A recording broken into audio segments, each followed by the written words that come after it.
কিছু তো আছে, ফেলিয়ারও আছে। এখানে এখনকার যুগে মোবাইলটা ভীষণ বড় শত্রু হয়ে উঠেছে। আমরা মনে করি বাচ্চাদের জন্য মোবাইলটা is a very big enemy, very big enemy. কোভিডের সময় ওটা খুব হেল্প করেছিল, পড়াশোনা আমরা অনলাইনে করতে পেরেছিলাম। কিন্তু তারপরে সোশ্যাল মিডিয়াতে এমন জিনিসগুলো কি দেখায় না, এমন জিনিসগুলো দেখাচ্ছে, এত ছোট ছোট বাচ্চাদেরকে ওই টেম্পটেশনের থেকে বাঁচানো is a very big problem.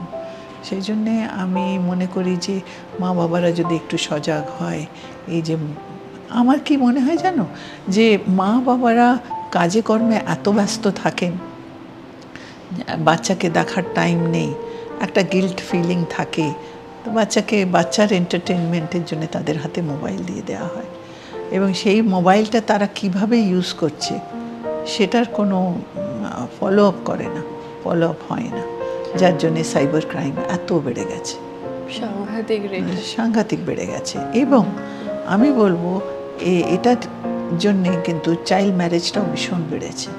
এই চাইল্ড ম্যারেজ কিন্তু বাবা মা দিচ্ছে না, বেশিরভাগই এলোপমেন্ট হচ্ছে, আর বাচ্চারা বুঝতে পারছে না, চলে যাচ্ছে।